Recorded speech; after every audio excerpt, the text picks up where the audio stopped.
OBC आरक्षण बचाव लढा नेमका कशासाठी या विषयावर आपण भाष्य करणार आहोत। गेल्या 2 वर्षापासून जरांगे पाटलाच्या नेतृत्वामध्ये मराठा समाजाला 50% आतील आरक्षण मिळावं यासाठी लढा सुरू आहे। तर दुसऱ्या बाजूला वेगवेगळ्या स्वरूपाचे लढे वेगवेगळ्या प्रदेशानुसार म्हणजे प्रांतानुसार या ठिकाणी होत आहेत।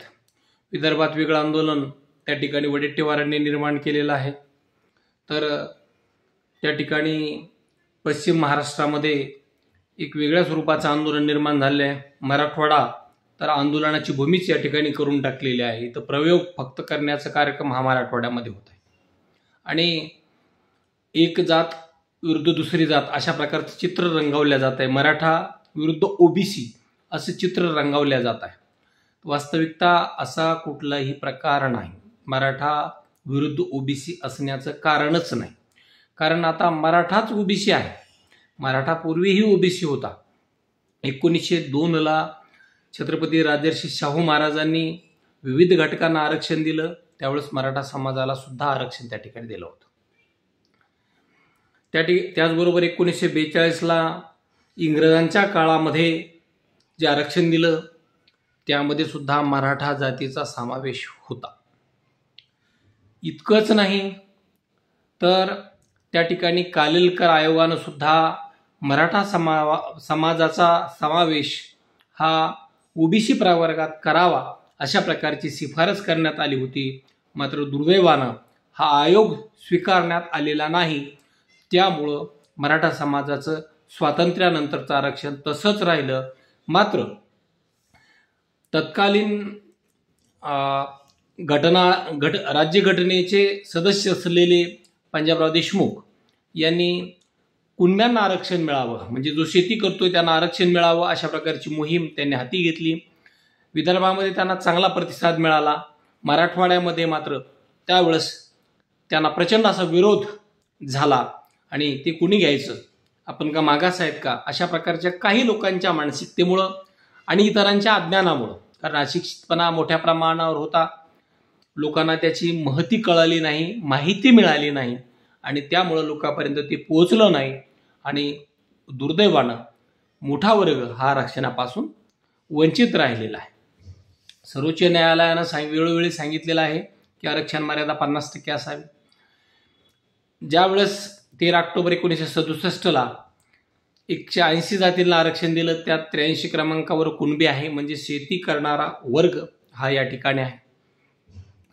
1 जून 2004ला त्या ठिकाणी मराठा कुणबी आणि कुणबी मराठा या कुणबीच्या तत्सम जाती म्हणून आरक्षण देण्यात आलं। ज्या 180 जाती यामध्ये होत्या, आता त्या 400-450 जाती यामध्ये आलेल्या आहेत। आणि एकूण जर ओबीसीचं आरक्षण पाहिलं, म्हणजे ओबीसी असेल, एनटीचे अवकड वर्ग असतील आणि एसबीसी असेल, या सगळ्यांच्या मिळून आज मितीला जवळपास 861 जाती या आरक्षणात आहेत। मग आता 180च होत्या, 861 कशा झाल्या? किंवा फक्त ओबीसी पुरता विचार केला, एनटी अवकड जरी बाजूला सोडलं, ओबीसीचं पुरता जरी, त्यातल्या म्हणजे 180 होत्या तर 450 कशा झाल्या? तर जो समाज सामाजिक आणि शैक्षणिक दृष्ट्या मागास आहे त्याला ओबीसी प्रवर्गात टाकणं अपरिहार्य आहे। पण इतरांच्या आरक्षणाला विरोध केला जात नाही। फक्त मराठा समाजाच्या आरक्षणाची वेळ आली कीच विरोध का होतो? म्हणजे अनेक उदाहरणं आहेत। 2014ला आरक्षण दिलं गेलं, त्यावेळेस सुद्धा अशाच प्रकारचा विरोध झाला आणि उच्च न्यायालयामध्ये त्या आरक्षणाचा शेवट झाला। 2018ला पुन्हा 50%च्या वरचं आरक्षण दिलं गेलं आणि 5 मे 2021ला त्याचा शेवट झाला। पुन्हा ईडब्ल्यूएस आलं आणि एसीबीसी 10% दिल्यानं पुन्हा राज्य पातळीवर ईडब्ल्यूएसचा शेवट त्या ठिकाणी झाला। आता फेब्रुवारी 24 पासून 10% एसीबीसी सुरू आहे आणि त्याच्याही विरोधात अनेक प्रकारच्या याचिका या आहेत। आता आरक्षण सगळ्यांना आहे का? होय, सगळ्यांना आहे। 10% ईडब्ल्यूएस हे सगळ्यांनाच मिळतं। मग त्या आरक्षणावरून गदारोळ निर्माण होत नाही, त्या आरक्षणासाठी घटना दुरुस्ती केली जाते। मग राज्यात बहुसंख्य असलेला मराठा समाज आहे, त्यासाठी का का असे प्रयत्न होताना दिसत नाही, किंवा हे टिकवण्यासाठी राज्य सरकार शेतीचे प्रयत्न का करत नाही? हा सगळ्यात मोठा प्रॉब्लेम आहे. एकदाचा प्रश्न सोडून टाका ना. जसं की 1993ला अयोध्या प्रकरणावरून देशात वादंग निर्माण झालं होतं आणि 30-35 वर्ष यावरून निवडणुका लढल्या गेल्या आणि आता तो प्रश्न कायमचा निघालेला आहे. तसं एकदा मराठा आरक्षणाचा प्रश्न कायमचा सोडवा ना, कशाला वाद होतील?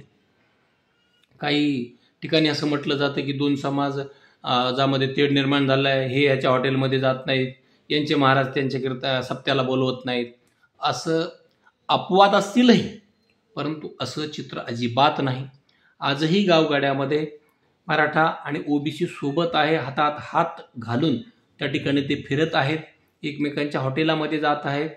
अहो सगळे सप्तेच येतं बहुजनाचे आहेत, वारकरी मंडळी कोणाची आहे, टाळकरी मंडळी कोणाची आहेत, सगळे ओबीसी आहेत, मराठा आहेत, सगळे आहेत ना. म्हणजे असं चित्र नाही. जे रंगवले जाते ते चित्र नाही, रंगवलं जाते ते राजकीय आहे, ते राजकीय स्वार्थासाठी आहे. हे लढे का सुरू आहेत? हे फक्त राजकीय स्वार्थासाठी सुरू आहेत. मग यांचा आता 2 सप्टेंबरला शासन निर्णय झाला, मग आता 1.5-2 महिन्यानंतर मोर्चे का निघतात? म्हणजे किती गंभीर परिस्थिती पहा ना. त्यावेळेस कळालं नाही का, वडेट्टीवारला कळालं नाही का की 5 सप्टेंबरला मोर्चा काढावा म्हणून? भुजबळांना कळालं नाही का आपण 10 सप्टेंबरला 15 सप्टेंबरला सभा घ्यावी म्हणून? त्यावेळेस का नाही यांनी विरोध केला? तर त्यांना माहीत आता निवडणुका आहेत आणि आपल्याला कोणी पक्षात विचारत नाही. भुजबळ असतील किंवा वडेट्टीवार असतील, पक्षात आपलं स्थान निर्माण करायचं असेल तर आपल्याला या ठिकाणी ओबीसीचा प्रश्न हाती घ्यावा लागेल. त्यात धनंजय मुंडे सारखे लोक असतील, त्यांना माहीत आपलं मंत्रिपद गेलेलं आहे आणि भुजबळांना सांगितलं आहे, धनंजय मुंडे तुम्ही मुंडे साहेबाचे वारसदार आहात. म्हणजे हे करताना पंकजा मुंडे आणि धनंजय मुंडे याच्यात कसा वाद निर्माण होईल याची पुरेपूर काळजी ही भुजबळांनी घेतलेली आहे. आणि पुन्हा असं सांगितलेलं आहे की आता तुम्हाला ओबीसीचं काम करायचं, म्हणजे तुम्हाला आता मंत्रिपद मिळणार नाही, कारण ते मंत्रिपद मी घेतलेलं आहे. म्हणजे ह्या सगळ्या एकमेकावर कुरघोड्या आहेत आणि हा सगळा राजकीय डाव आहे. म्हणून याकडं अजिबात लक्ष देऊ नका. आणि आरक्षणानं सगळेच प्रश्न सुटणार आहेत असंही नाही, परंतु ते शिक्षणासाठी कामी येणार आहे. नोकऱ्या किती राहतील हाही भविष्यातला एक गंभीर प्रश्न आहे. त्यामुळं सर्वत्र शांतता आहे, सर्वत्र एकी आहे आणि सर्वत्र सामंजस्याचं वातावरण आहे. या कुठल्याही ढोंगी लोकांच्या भूलथापांना बळी पडू नका.